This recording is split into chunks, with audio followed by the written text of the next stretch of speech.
നമസ്കാരം കുട്ടികളെ. നമ്മൾ കഴിഞ്ഞ വീഡിയോയിൽ ഇൻട്രൊഡക്ഷനായിട്ട് ഞാൻ നിങ്ങൾക്ക് കുറച്ച് ഗൈഡ് ലൈൻ തന്നിട്ടുണ്ടായിരുന്നു അല്ലേ? അത് പ്രാക്ടീസ് ചെയ്യാമെന്ന് വിശ്വസിക്കുന്നു. വേറൊന്നുമല്ല, ടെൻഷൻ ഒഴിവാക്കുന്ന കാര്യവും ഒക്കെ ഞാൻ പറഞ്ഞല്ലോ. അപ്പോൾ ഇന്ന് ഞാൻ നമ്മുടെ ഈ സോൾട്ട് അനാലിസിസ് ആയിട്ട് ബന്ധപ്പെട്ടുള്ള ഏതാനും ചില ടിപ്സ് പറയാൻ പോവാണ്. നമുക്കറിയാം, സോൾട്ട് അനാലിസിസ് എന്ന് പറയുമ്പോൾ പ്രധാനമായിട്ട് 2 പാർട്ടാണോ അതല്ലേ? ആദ്യം ആനോൺ ചെയ്യണം, പിന്നെ കാറ്റോൺ ചെയ്യണം. അതിൽ ആനോണുമായിട്ട് ബന്ധപ്പെട്ട കാര്യങ്ങളാണ് ആദ്യം ഞാൻ പറയുന്നത്. ഒരു കാര്യം എടുത്ത് പറയുന്നത്, ഏത് സോൾട്ട് ചെയ്താലും ആനോൺ ചെയ്യുമ്പോൾ ആ ഓർഡറിൽ തന്നെ ചെയ്യണം നിങ്ങൾ. എന്ന് പറഞ്ഞാൽ ആദ്യം നമ്മൾ കാർബണേറ്റ്, പിന്നെ അസറ്റേറ്റ്, ക്ലോറൈഡ്, നൈട്രേറ്റ്, സൾഫേറ്റ്, ഈ ഓർഡറാണ് നമ്മൾ ചെയ്യേണ്ടത്. ഇടയ്ക്ക് കയറി ഒന്നും ചെയ്ത് കേട്ടോ, പ്രത്യേകമായിട്ട് ശ്രദ്ധിക്കണം അത്. അപ്പോൾ ഏത് സോൾട്ട് ഇട്ട് ആദ്യം കാർബണേറ്റ് ആണ്. ഓക്കെ, എങ്ങനെയാണ് കാർബണേറ്റ് ചെയ്യുന്നത്? നിങ്ങൾ ടെസ്റ്റ് ട്യൂബിനകത്തോട്ട് അല്പം സോൾട്ട് എടുക്കുക. ചിലടത്ത് സോൾട്ട് സൊല്യൂഷൻ ആയിരിക്കും, അത് ഞാൻ പറഞ്ഞു കേട്ടോ. 2 എടുത്താലും കുഴപ്പമൊന്നുമില്ല. ഓക്കെ, അപ്പോൾ സോൾട്ട് എടുത്തതിന് ശേഷം അതിനകത്തോട്ട് ഡൈലൂട്ട് ടെസ്റ്റിലാണ് ഒഴിക്കേണ്ടത്. പ്രത്യേകം ശ്രദ്ധിക്കുക, ഡൈലൂട്ട് ടെസ്റ്റ് ചെയ്യൽ. ഓക്കെ, അപ്പോൾ ഈ ഡൈലൂട്ട് ടെസ്റ്റിൽ ഒഴിക്കുമ്പോൾ ഒഴിക്കുമ്പോൾ തന്നെ നിങ്ങൾ ടെസ്റ്റിനകത്തോട് നോക്കിക്കോണം. എന്താണെന്നറിയാമോ? ബ്രിസ്ക് എഫറവസൻസ്. ഓക്കെ, ഇല്ല കണ്ടുപോകാൻ ഇങ്ങനെ ബബിൾസ് വരിക.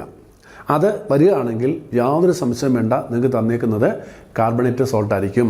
ഇനിയും വൈവായ്ക്ക് അവിടെ ഒരു ക്വസ്റ്റ്യൻ പ്രതീക്ഷിക്കാം. വേറൊന്നുമല്ല, ഈ ബബിൾസ് എന്താണ്, എന്തുകൊണ്ടാണ് ഈ ബബിൾസ് ഉണ്ടാവുന്നത് എന്നൊരു ക്വസ്റ്റ്യൻ വരാം വൈവായിക്കും. അപ്പോൾ നിങ്ങൾ ആൻസർ പറയേണ്ടത്, നമ്മൾ ഒഴിച്ചത് എന്താ? ഡൈലൂട്ട് ടെസ്റ്റിലല്ലേ?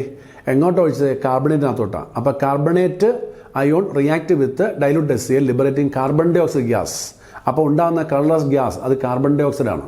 അതാണ് നമുക്ക് ബബിൾസ് ആയിട്ട് കിട്ടുന്നത്. ഇതാണ് അവിടെ നിങ്ങൾ ശ്രദ്ധിക്കേണ്ടത്. അപ്പോൾ കാർബണേറ്റിൻ്റെ ടെസ്റ്റ് മനസ്സിലായല്ലോ. ഡൈലൂട്ട് ടെസ്റ്റിൽ ഒഴിച്ച് ചെയ്യുമ്പോൾ ബ്രിസ്ക് എഫറവസൻസ്. ഓക്കെ, ഈ കാർബണേറ്റ് ഉണ്ടെന്ന് കഴിഞ്ഞാൽ നമുക്ക് അടുത്തതിൻ്റെ കൺഫർമേറ്റിലേക്ക് പോകണം അല്ലേ? കൺഫർമേറ്റ് നമ്മൾ സാധാരണ ചെയ്യുന്നത്, നമ്മൾ തന്ന സോൾട്ട് സൊല്യൂഷൻ അല്പം എടുക്കുക, എന്നിട്ട് അല്പം ബേരിയം ക്ലോറൈഡ് ഒഴിക്കുക. ബേരിയം ക്ലോറൈഡ് ഒഴിക്കുമ്പോൾ ഒരു വൈറ്റ് പ്രസിപ്പിറ്റേറ്റ് ഫോം ചെയ്യാം. അതുകൊണ്ട് മാത്രമായില്ല, വൈറ്റ് പ്രസിപ്പിറ്റേറ്റ് ഉണ്ടായിക്കഴിഞ്ഞാൽ അടുത്ത സ്റ്റെപ്പ് ചെയ്യേണ്ടത്, അതിനകത്തോട്ട് കുറച്ച് HCl അങ്ങോട്ട് ഒഴിച്ച് നോക്കുക. മനസ്സിലായല്ലോ? കോൺസ്റ്റന്റ് HCl ഒഴിച്ചാൽ മതി. ഒഴിക്കുമ്പോൾ അവിടെ എന്ത് സംഭവിക്കും? അത് കംപ്ലീറ്റ് ഡിസോൾവ് ആവും. വീണ്ടും പച്ചവെള്ളം പോലെ ആവും, കളർലെസ് സൊല്യൂഷൻ. അങ്ങനെ ആവുകയാണെങ്കിൽ ഉറപ്പാണ് നിങ്ങൾക്ക് തന്നേക്കുന്നത് കാർബണേറ്റ് ആയിരിക്കും, യാതൊരു സംശയമില്ല. അപ്പോൾ നോക്കിയേ, കൺഫർമേറ്റ് എന്തായിരുന്നു? തന്ന സോൾട്ടിനകത്തോട്ട് കുറച്ച് വെള്ളം ഒഴിക്കുക, അപ്പോൾ സോൾട്ട് സൊല്യൂഷൻ ആവും. എന്നിട്ട് അതിനകത്ത് എന്ത് ഒഴിക്കണം? ബേരിയം ക്ലോറൈഡ് സൊല്യൂഷൻ, BaCl2 അറിയാം. ഒഴിക്കുമ്പോൾ നമുക്ക് എന്ത് കിട്ടും? വൈറ്റ് പ്രസിപ്പിറ്റേറ്റ് കിട്ടും. ആ പ്രസിപ്പിറ്റിനകത്തോട്ട് അല്പം HCl ഒഴിക്കുമ്പോൾ ആ പ്രസിപ്പിറ്റേറ്റ് കംപ്ലീറ്റ് ഡിസോൾവ് ആവും. ഡിസോൾവ് ആയാൽ തീർച്ചയാണ് നിങ്ങൾക്ക് തന്നേക്കുന്നത് കാർബണേറ്റ് ആനയോൺ. ഇതാണ് പ്രസന്റ് ടെസ്റ്റും പിന്നെന്തുവാ കൺഫർമേറ്ററിയും. അപ്പോൾ കാർബണേറ്റിൻ്റെ കൺഫ്യൂഷൻ മനസ്സിലായല്ലോ, അല്ലെങ്കിൽ മാറിയല്ലോ? ഓക്കെ, അപ്പോൾ ഈ ടെസ്റ്റ് ഈ 2 ഇപ്പം തന്നെ പഠിച്ചോളുക. ക്ലിയർ അല്ലേ? വളരെ ക്ലിയർ ആണ്, വളരെ സിമ്പിൾ ടെസ്റ്റാണ്. പിന്നെ കാർബണേറ്റിൻ്റെ സോൾട്ടുകൾ താഴെ ചാൻസ് കുറവാണ്.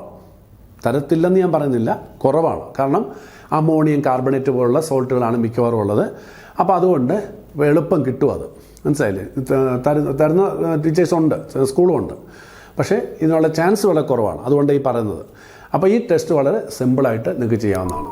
ഓക്കെ, അടുത്ത വീഡിയോയിൽ അടുത്ത ആനോണിൻ്റെ ടെസ്റ്റ് ഞാൻ പഠിപ്പിക്കും. ഓക്കെ.